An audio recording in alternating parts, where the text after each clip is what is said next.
नमस्कार। SBT news में आपका स्वागत है। पेश है 11 अप्रैल शनिवार दोपहर 1:15 राजस्थान की बड़ी खबरें। सुप्रीम कोर्ट ने सरकारी कर्मचारियों और पेंशन भोगियों के हित में एक बड़ा फैसला सुनाया है। सुप्रीम कोर्ट ने साफ कर दिया है कि महंगाई भत्ता बढ़ाते समय राज्य सरकारें नौकरी कर रहे कर्मचारियों और रिटायर हो चुके पेंशन भोगियों के बीच कोई फर्क नहीं कर सकती। यह विवाद साल 2021 में तब शुरू हुआ जब केरल सरकार और केरल राज्य सड़क परिवहन निगम ने अपनी खराब आर्थिक स्थिति का हवाला देते हुए पेंशन भोगियों को कम महंगाई राहत देने का निर्णय लिया। उस समय काम कर रहे कर्मचारियों को 14% डीए दिया गया, जबकि पेंशनर्स को मात्र 11% डीआर थमा दिया गया। दौसा के मानपुर थाना क्षेत्र में आज शनिवार सुबह जयपुर आगरा नेशनल हाईवे 21 पर संवास गांव के पास ट्रेलर और ट्रैक्टर ट्राली की टक्कर हो गई। हादसे में दोनों वाहन पलट गए और ट्रेलर में भरे मार्बल पत्थर सड़क पर बिखर गए। करीब 30 मिनट तक हाईवे पर जाम लगा रहा। सूचना पर पहुंची पुलिस ने घायल चालक को अस्पताल भेजा और यातायात बहाल कराया। सूचना मिलते ही मानपुर थाना पुलिस मौके पर पहुंची और हालात को नियंत्रित किया। सड़क पर फैले पत्थरों को हटवाकर यातायात सुचारू करने का काम किया गया। राजस्थान हाईकोर्ट ने होमगार्ड जवानों की नियुक्ति को लेकर बड़ा फैसला सुनाते हुए अनुभवी जवानों को बड़ी राहत दी है। कोर्ट ने स्पष्ट किया है कि अनुभवी होमगार्ड जवानों की स्क्रीनिंग एक साथ नहीं की जा सकती, क्योंकि दोनों की योग्यता और अनुभव में अंतर है। न्यायाधीश मुन्नुरी लक्ष्मण ने झलकन सिंह राठौड़ सहित 263 की याचिकाओं पर सुनवाई करते हुए यह आदेश दिया। राजस्थान में बारिश का दौर थमने के साथ ही अब सूरज ने तेवर दिखाने शुरू कर दिए हैं।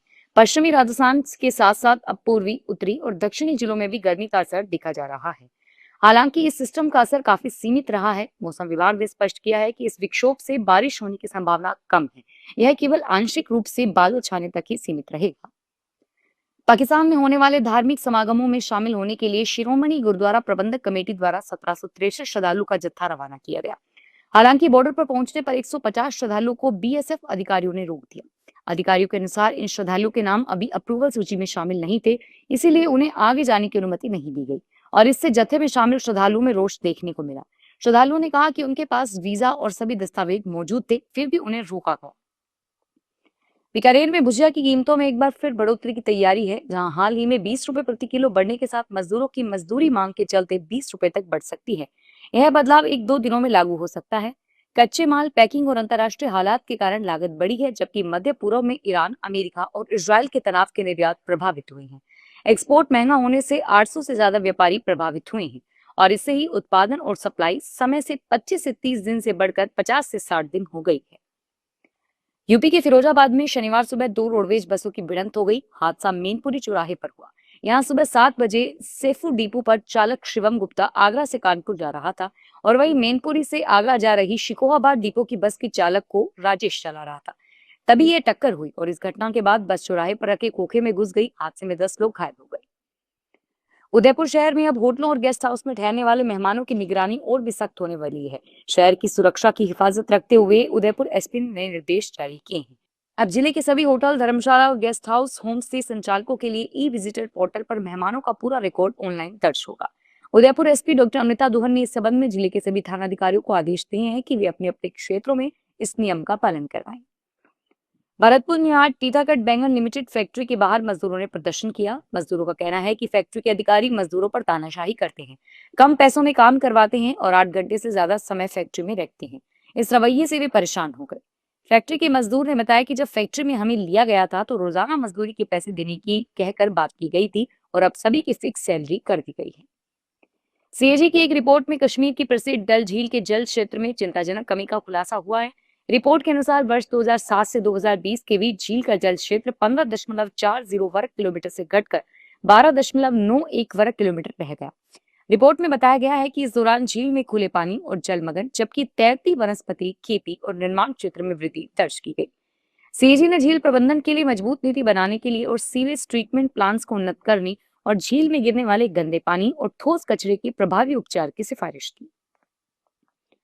राजस्थान के पाली शहर की गलियां इन दिनों दशक में हैं। सूरज ढलते ही शहर की मुख्य सड़कें हों या मोहल्ले की तंग गलियां, हर जगह इंसानों का नहीं बल्कि आवारा कुत्तों का पहरा नजर आता है।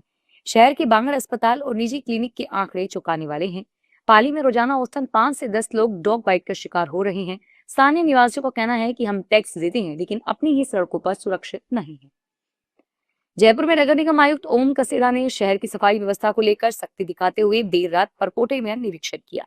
आयुक्त ने न्यू गेट से पैदल दौरा शुरू किया और जोरावर सिंह गेट, नेहरू बाजार, हवा महल, जल महल, बापू बाजार और रामगढ़ मोड़ से करीब 10 किलोमीटर क्षेत्र में सफाई व्यवस्था की हकीकत जानी। निरीक्षण के दौरान आयुक्त को कई स्थानों पर गंदगी देखी, जिससे वे नाराज हुए। सीकर शहर में प्राइवेट स्कूलों की बसों पर लगातार दूसरे दिन कार्रवाई हुई। एडिशनल जिला जज शालिनी गोयल के नेतृत्व में डीटीओ ताराचंद बंजारा समेत परिवहन विभाग और पुलिस की टीमों ने प्राइवेट स्कूलों की 18 बसों पर कार्रवाई करके 90,400 रुपए का जुर्माना लगाया। डिस्ट्रिक्ट अथॉरिटी सेक्रेटरी एडीजे ने बताया कि बसों में ड्राइवर की dress, seat belt, first aid kit, fire controlling cylinder और कई बसों में कंडक्टर भी नहीं थे। ऐसे में सवार बच्चों की सुरक्षा से खिलवाड़ करने पर उन पर जुर्माना लगाया गया।